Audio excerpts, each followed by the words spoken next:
friends of indiewood.com. I am Rachit. आज एक बार फिर मैं आपको रूबरू करना चाहता हूँ एक टैलेंटेड, इनफैक्ट यूनिक, इनफैक्ट मैं क्या बताऊँ कि he is the world's best comedian actor, a nice human being. In fact इतना मैं बोलना चाहूँगा कि the man who has actually reinvented the definition of comedy. अब आप सोच रहे होंगे वो कौन शख्सियत हो सकते हैं. आपने उनको बहुत सैकड़ों फिल्में में देखा है.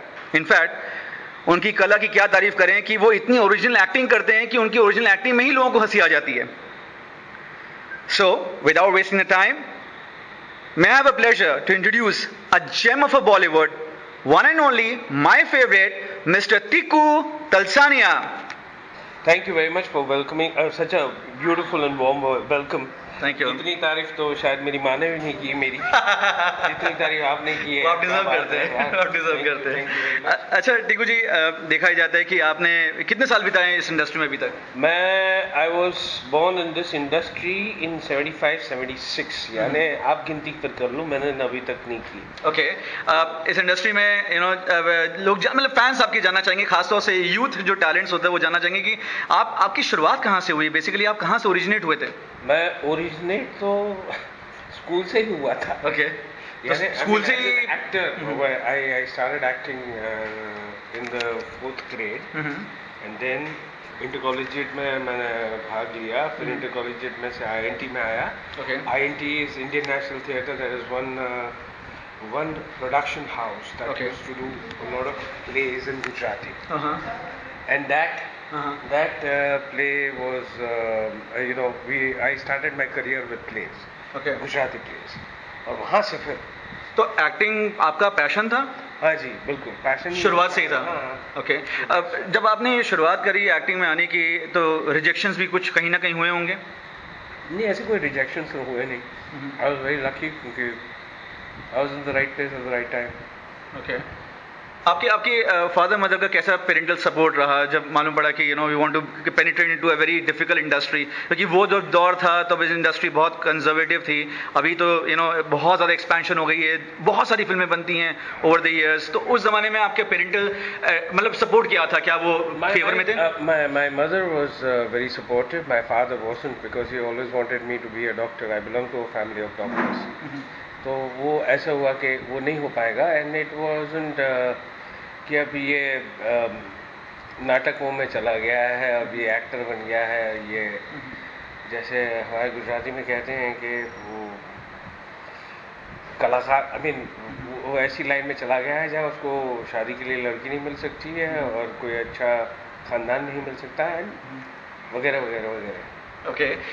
बट जैसे आपको आपके फादर को सपोर्ट तो था नहीं, लेकिन मदर का बहुत सपोर्ट था. कहीं ना कहीं लेवल ऑफ नर्वसनेस कहीं था आपके मन में या स्केयर्डनेस की? शायद कहीं मैं गलत कर रहा हूँ कि फादर की बात फादर एंकरेज नहीं कर रहे हैं और मदर? नहीं, ऐसा कुछ नहीं था. Because I became a professional actor at a very early age. मुझे एक्टिंग करने के लिए पैसे दिए जाते थे, तो वो मुझे बहुत अच्छा लगता था because I could support my self. Okay. अगर पेरेंट्स की तरफ से मुझे सपोर्ट नहीं मिलता था तो I could support my self and that is how I went full on without looking back. अब देखा जाता है कि अभी जैसे रिसेंट न्यूज़ थी, आपने देखा होगा कि जहाँ पे जिया खान ने बेसिकली वो सुसाइड कर लिया. विवेका बापची थी, उन्होंने भी सुसाइड कर लिया. तो लेवल ऑफ फ्रस्ट्रेशन कह लीजिए, क्योंकि कई बार होता है कि लड़कियाँ ब्यूटीफुल होती हैं, टैलेंटेड होती हैं, लेकिन कहीं ना कहीं उनको काम नहीं मिल पाता है.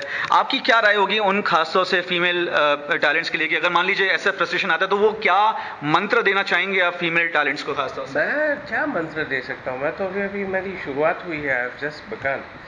लेकिन इतना मैं ज़रूर कह सकता हूँ कि ज़िंदगी बहुत ही खूबसूरत चीज़ है, उसको इस तरह से तो गंवाना नहीं चाहिए. और ऐसा भी क्या फ्रस्ट्रेशन कि आप अपनी लाइफ ले लो. आप किसी को करवाओ वो बात अलग है, लेकिन अपनी आप खुद कर लो ये तो बहुत ही गलत बात है और किसी को भी नहीं करवाना चाहिए. एंड आई थिंक ऐसे फ्रस्ट्रेशन से तो दूर ही रहना चाहिए, क्योंकि life is meant to be lived and enjoyed. It is one life that you get and you just can't finish it this way. Right. जैसे आप बेसिकली आप एक्सपर्टाइज हैं और वेरी पावरफुल कॉमेडी में मामले में आप देखा जाए तो your diamond of comic character.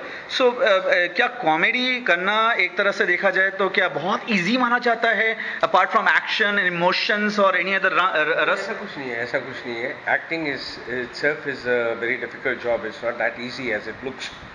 हर एक को ऐसा लगता है कि बहुत ही सिंपल है, मैं भी कर लूँगा, ये तो करते हैं तो मैं भी कर लूँगा। ऐसा नहीं है, इसमें बहुत सारी मेहनत करनी पड़ती है। And basically you have to love the job that you doing, and only and unless you love the job that you doing you can get somewhere, otherwise you can't get somewhere. Okay, तो आप ये कहना चाहते हैं कि ज़्यादातर talents को जितना ज़्यादा हो सके अपने इमोशंस में फील्ड हो, जॉयफुल होना चाहिए, और तभी then acting can be emoted in a confident manner. Acting एक कला है, और कला ऐसी चीज़ है जो आपको सिखाई नहीं जाती है, आपके अंदर इन्वॉल्व थोड़ा सा होता है, उसको आप एनहांस कर सकते हो, उसको आप स्कूल में जाकर ब्यूटिफाई कर सकते हो। लेकिन मकान का होना ज़रूरी है, पाया होना ज़रूरी है। पाया होगा तो आप बांध पाओगे, नहीं तो बनेगी नहीं, इमारत नहीं बनेगी। तो मतलब आप कहना चाहते हैं कि कुछ ना कुछ होल्ड होना चाहिए टैलेंट्स में? नहीं, आपके अंदर कोई टैलेंट होना चाहिए जिससे आप आगे बढ़ सकते हैं। अगर आप में कुछ भी नहीं है और आप ऐसे एक दिन डिसाइड करें कि मैं एक्टर बनना चाहता हूँ, तो ये मुमकिन नहीं है। It's not that easy, it's not that simple. You have to work hard for it, you have to have, इसमें बहुत सारी चीज़ें हैं, 9 के 9 रस भरे हैं, और उन 9 रस को समझना, उनको अपने आप में डालना और उसका रस भाव बाहर निकालना, it's a very difficult task. It's not that easy as it looks. बहुत से बार ऐसे कभी होता है कि जितने भी न्यू कमर्स होते हैं वो ये सोचते हैं कि भाई मैं तो कॉमेडी में बहुत अच्छा हूँ, बात सही है, लेकिन अगर मुझे कोई रोल मिलेगा चाहे वो एक्शन को, तब भी हाथ डालेंगे, because just for the sake कि they want to satisfy their parents कि भाई मैं कुछ कर रहा हूँ मुंबई में। तो आपकी क्या ये राय सही है कि अगर मान लो कोई टैलेंट होता है, वो बहुत ही ज़्यादा उसको फैसिलिटेट करते हैं लोग कि भाई he is a good comedian, so अगर मान लो उसको ऐसी कोई फिल्म मिलती है कि he can do something action scenes, तो does he should take those kind of roles? I don't know how you can choose the roles. क्या है, काम आपके टैलेंट पे मिलता है, आप क्या दिखाते हो उस पे आपको लोग पसंद करते हैं या ना पसंद करते हैं, और उस तरह के रोल्स आना ना आना, it's a very difficult thing. अगर आप लकी हैं तो आपको मिलता है। मैंने तो देखा है कई लोगों ने 20-20, 30-30 साल फिल्म इंडस्ट्री में स्ट्रगल किया है और फिर भी वो कहीं नहीं पहुंच पाए। और कुछ लकी है जो पहली फिल्म से हिट हो जाते हैं और उनको बहुत कुछ मिल जाता है। जहाँ बहुत बात कर रहे हैं ये टॉपिक पे, जो आपने बोला कि 20-20 साल 30 साल लोगों को मिलता ही नहीं है, तो क्या हम ये मान के चलें कि टैलेंट की कमी है, डेस्टिनी प्लेज अ की रोल? टैलेंट होना चाहिए। अगर आप में टैलेंट नहीं है, अगर मैं बिल्डर हूँ और मैं ये कहूँ कि मुझे एक्टिंग करनी है, तो ऐसा नहीं हो सकता ना। अगर मान लीजिए ऐसा फेस आता है किसी की ज़िंदगी में कि फॉर एग्जांपल उसको एक रोल तो मिल रहा है, फॉर एग्जांपल शाहरुख खान के साथ में या कटरीना के साथ में किसी नए टैलेंट को, लेकिन क्या है वो रोल जो है it's only lasting only for 3 minutes या 5 मिनट्स का ऑन स्क्रीन रोल है, तो उस केस में ग्रोथ तो होती नहीं है। अगर वो टैलेंट दिखाने का उसको मौका ना मिले तो उस केस में आपकी क्या राय होनी चाहिए कि क्या अगर टैलेंट दिखाने का एक क्रिएटिविटी नहीं आ पा रही है स्क्रिप्ट में, तो क्या उसको छोड़ देना चाहिए या उसको पकड़ना चाहिए just because he is getting a brand value associated with the Katrina Kaif में शाहरुख खान? नहीं, ऐसी कोई बात नहीं है। अगर आप में है तो उतनी 2 या 1.5 मिनट या 3 मिनट या कोई भी रोल, चाहे कितना भी अच्छा हो, कितना भी छोटा हो, उसमें भी आप दिखाई दोगे। आप उस तरीके से करोगे कि आप उसमें दिखाई दोगे। लेकिन अगर आप ही एक बुझा हुआ चिराग हैं, तो उसमें अग्नि देवता नहीं आ पाएंगे। बट कई बार होता है ना कि जैसे एक्टर्स, आप एस्टैब्लिश्ड एक्टर्स हो गए हैं, अब आजकल दिन में तो आप लोग स्क्रिप्ट देखते हैं, स्क्रिप्ट देखने के बाद फिर डिसाइड करते हैं कि भाई मेरा रोल क्या होगा, यानी मैं क्या कर रहा हूँ। अहमियत ये है कि मुझे तो चलो फिल्म मिल रही है, लेकिन मेरे लिए अहमियत क्या है, चाहे आप ये फिल्म बनाए शाहरुख के साथ में, चाहे फिल्म बनाए सलमान के साथ में, बट टीकू तलसानिया क्या कर रहे हैं उस फिल्म में, that is not important for you? It is important for me, but चाहे मैं जो कुछ भी करता हूँ, मैं जो कुछ भी करता हूँ, मैं इतनी इबादत से और इतनी शिद्दत से करता हूँ कि लोग मुझे पहचाने, और उसी को उतनी अच्छी तरीके से करने की कोशिश करता हूँ, चाहे छोटा हो, बड़ा हो, मोटा हो, खोटा हो, कुछ भी हो, उसको उसमें इतनी जान भर दूंगा कि मैं नजर तो आऊंगा ही। ये हमको थिएटर में ट्रेनिंग मिली है कि आप स्टेज पे जैसे एंटर होते हैं तो आप दिखाई तो देने चाहिए। अगर आप दिखाई नहीं देते हैं तो फिर आप कुछ है ही नहीं, यानी आप में वो है ही नहीं जो आप बनना चाहते हैं। फैंस के मन में बहुत एक इंपॉर्टेंट सवाल रहता है, जो मेरे मन में भी है और रहा भी है। इनफैक्ट राजेश खन्ना साहब देख लीजिए, देव साहब देख लीजिए। राजेश खन्ना की एक स्टाइल थी, बाबा मुशाय कहाँ हो, या वगैरह। देव साहब का जॉनी मेरा नाम है लेकिन मैं कुछ भी कर सकता हूँ। और एक आपकी एक अलग सी एक कला थी कॉमेडी की, तो वो जो चीज़ जो आपने ये जो एक्टर्स जो निकालते हैं, ये कौन जनरेट करता है? क्या ये डायरेक्टर जनरेट करता है सेट पे आके कि बताता है कि नहीं तुम ऐसा करो तो हिट हो जाओगे, या एक एक्टर अपने मन से ये चीज़ को खोजता है, डिस्कवर करता है? ये डिस्कवर करता है। ऐसे कोई फिक्स फॉर्मूला नहीं है जिसको मैं बताऊं और जिससे मैं ये कह सकूं कि ये करने से ये हो जाएगा या वो करने से ये हो जाएगा। ऐसा कुछ भी नहीं है। आप मेहनत करते हो, आप कुछ करते हो और कहीं पहुंचते हो और कहीं कुछ होता है। तो ये जो चीज़ जो कला निकाली थी वो आपने ढूंढी, अपने आप ही खुद निकाली? हाँ, वो तो रोल में हम जो रंग भरना चाहते थे वो उससे हुआ। तो क्या है कि अगर आप में टैलेंट होगा तो यू विल बी सीन। आप कुछ भी करोगे, आप दिखाई दोगे, और दिखाई दोगे तो आगे बढ़ोगे। देखो जी, बहुत कम एक्टर्स होते हैं आपकी तरह जो इतना कम समय निकालते हैं और अपने बिजी स्केड्यूल से इतना समय हमें देते हैं। बहुत कम एक्टर्स देखा है कि जो आउट ऑफ द ग्राउंड जाके फिल्म के अलावा बात करते हैं और प्लस टैलेंट्स के लिए सॉफ्ट कॉर्नर रखते हैं। एक बात बताइए कि जो टैलेंट में ज़्यादा पावर या एनर्जी या पोटेंशियल है और वो बहुत ज़्यादा मेहनत कर रहा है और उसके साथ में कहीं ना कहीं ये मान के चलिए कि पार्शियलिटी हो जाती है, चाहे वो ऑडिशन में हो जाए या कहीं पर भी हो जाए, तो उस केस में क्या आपकी क्या उसमें राय रहेगी? जिनके साथ में कहीं ना कहीं पार्शियलिटी हो जाती है, चाहे वो लुक्स को लेकर हो, चाहे वो कास्टिंग के टाइम में लेकर हो, क्या उसमें आप बोलना चाहेंगे? देखिए, क्या है, ये कोई ऐसी जगह तो नहीं है जहां हर चीज आपको बैठे बैठाई मिल जाती है। इसी first of all you have to decide कि मुझे ये करना है। फिर करना है तो अगर मुझ में है तो होगा, नहीं है तो नहीं होगा।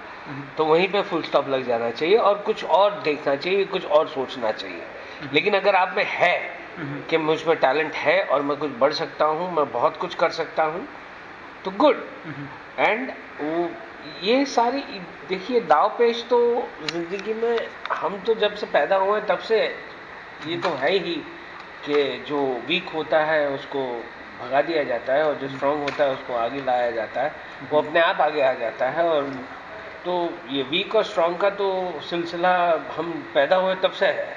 इसी कि बर्ड के घोंसले में भी, अगर पक्षी के घोंसले में भी जब 2 अंडे होते हैं ना, और जब दोनों बच्चे पैदा होते हैं तो सबसे कमजोर जो होता है उसको उठा के जो स्ट्रांग होता है वो बाहर फेंक देता है। तो वहां से जो है वो शुरू हो जाती है बाराबारी। Very good thought. इनफैक्ट बहुत कम एक्टर्स होते हैं जो जैसे आमिर खान हो गए या सलमान खान हो गए और कैरेक्टर एक्टर्स में आप हो गए, बहुत कम एक्टर्स होते हैं जो इतनी अच्छी सोच रखते हैं, खासतौर से फैंस के प्रति में आप बहुत सॉफ्ट कर रखते हैं। आप ये बताइए कि अगर कोई एक एक्टर सक्सेसफुल बन जाता है और उसकी फिल्में हिट हो जाती, पहली फिल्म हिट हो जाती है, तो क्या उसको ये समझना चाहिए कि the world has been achieved, या रिस्पॉन्सिबिलिटी और बढ़ जाती है? क्या आपका कहना होगा? World is not that easily achievable. एक फिल्म से या दो फिल्मों से कहानी नहीं बनती, काम तो करना ही पड़ता है। इसी लाइफ इज लाइक अ बड़ी फुटबॉल मैच। एक गोल करने के बाद दूसरे गोल की तरफ आपको बढ़ना ही पड़ता है और साथ में अपने गोल को संभालना भी पड़ता है। लेकिन आपको नहीं लगता कि अगर मान लो कोई नया टैलेंट की फिल्म ब्लॉकबस्टर हो जाती है और वो ये सोचे कि जब मेरे को तो लोग मिस कर रहे हैं तो हम 1 साल के बाद मूवी करें, क्योंकि जाहिर सी बात है फिल्म मिसिंग पावर ज्यादा हो जाएगी फैंस की उनके प्रति, नहीं होगा? नहीं, ऐसा नहीं होता है, ऐसा बिल्कुल नहीं होता है। आपने देखा होगा कि एक फिल्म के काफ़ी हीरोज़ हमारे पास्ट के हैं जो एक फिल्म में आए और like Kumar Gaurav became a huge star, after that he didn't come। तो ऐसे कई चीज़ें हैं जो मसलन संजोग ऐसे हैं जो आपको स्टार बनाते हैं और कुछ ऐसा भी होता है कि आप नहीं भी बन पाते हैं। मुड़ते हैं आपकी स्पेशलाइजेशन पर। आप कॉमेडी के बाप हैं या क्या बोलते हैं महाबाप हैं या दादा कह लीजिए। And in fact I frankly speaking मेरे को ये लगता है कि जो आपने कॉमेडी जो शुरुआत करी है वो एक डेफिनेशन आपने लिख दी है, और वही रूल जो है लोग आपको आपके देख कर कहीं ना कहीं या तो कॉपी करते हैं या जो भी है। तो सवाल ये है, क्या कॉपी करना कहीं तक जायज़ है? किसी की एक्टिंग कॉपी, जैसे शाहरुख खुद बोलते हैं कि मैं दिलीप साहब की कहीं ना कहीं एक्टिंग कॉपी करता हूं, तो क्या कॉपी करना कहीं ना कहीं जायज़ है? देखिए, अगर आपके एक्ट में वो चीज़ मिल जाती, घुल मिल जाती है, तो कोई भी अपने ब्यूटिफिकेशन के लिए तो आप कुछ भी थॉट डाल दो, किसी का भी हो सकता है वो थॉट। तो जायज़ नाजायज़ की तो बात ही नहीं है, लेकिन जितना अपने आप को आप ठीक कर लो, जितना अच्छा कर लो, और चाहे वो कॉपी करके करो या कुछ भी करो, जहां आपको पहुंचना है, अपनी मंजिल तक पहुंचना है, तो आप उसको पा ही लो ना।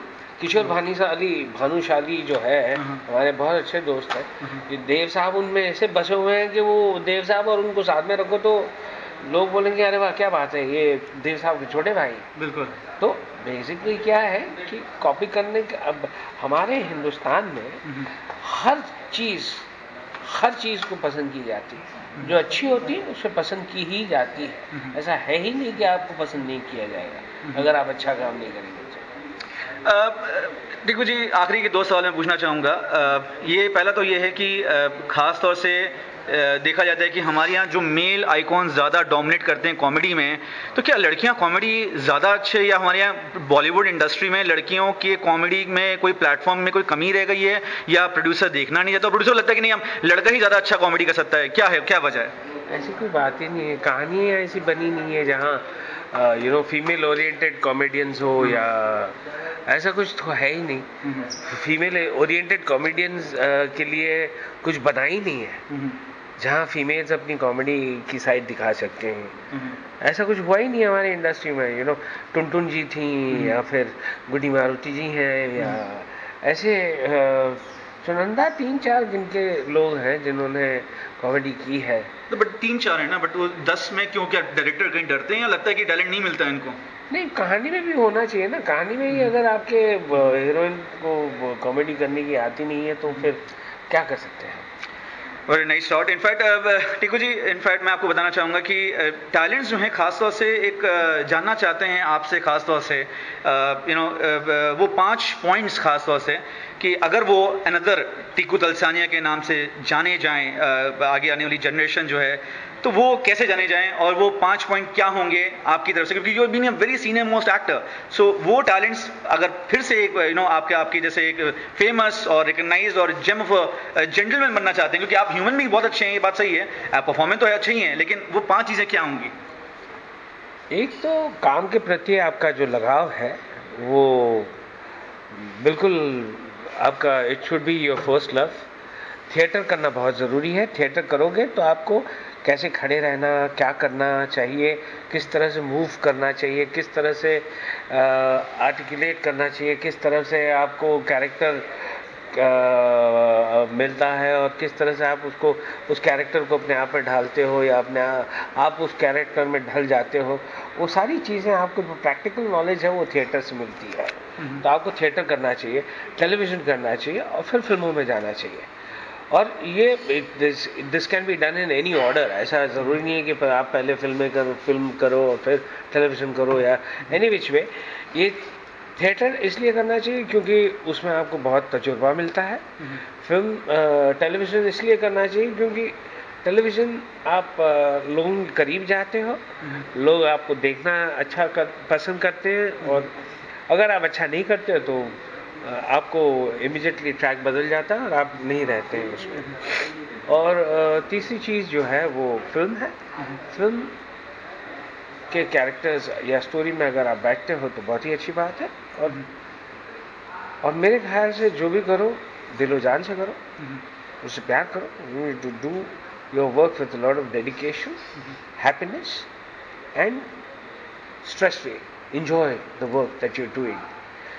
क्योंकि आप 30 साल से ऊपर हैं तो आपके पास सिर्फ 21,000 दिन है जिंदगी के, और उस 21,000 दिनों में आपको इतना सारा काम करना है, आपको जो अचीव करना है वो आपको करना है। तो you have to do what you have to as fast as possible. बड़ा जेम एडवाइस इनफैक्ट टिकू जी, बहुत बहुत thank you very much. In fact आप इतना टाइम निकाल के इतना वक्त दिया आपने टैलेंट्स, क्योंकि बहुत मैंने देखा है कि इंडस्ट्री में, बॉलीवुड में लोग सिर्फ फिल्मों में प्री ऑक्यूपाइड हो जाते हैं, फिल्मों के बारे में सिर्फ बात करते हैं, और प्लस और कुछ उनको शायद समय नहीं मिल पाता या वो सॉफ्ट कॉर्नर नहीं रखते होंगे, लेकिन आपके ऐसे लोग बहुत कम हैं जो आप इतना अच्छा टाइम निकाल के टैलेंट्स के लिए एक मदद करना चाहते हैं। दोस्तों, अगर आप ये इंटरव्यू सुन रहे हैं तो सिर्फ ये एंटरटेनिंग इंटरव्यू मत सुनिए, क्योंकि अगर आप की फिल्म देखते हैं टिकू जी की, तो फिल्में देखने से कुछ नहीं होगा, बल्कि ये होना चाहिए कि ये जानने की कोशिश करिए कि ये शख्सियत जो आज टिकू तलसानिया है, जो वर्ल्ड में फेमस है, चाहे वो ईस्ट हो या वेस्ट हो, चाहे वो नॉर्थ हो, चाहे वो साउथ हो, वो क्यों है और आप क्यों नहीं उनकी तरह वैसे ही फेमस बन सकते हैं। तो अगर आप इनकी ये 5 एडवाइस ले लेंगे, देन आई एम श्योर कि his time will be called as utilized time. तो think about it. Thank you very much Tiku ji, आप हमारे पास हैं। Thank you so much. Thank you.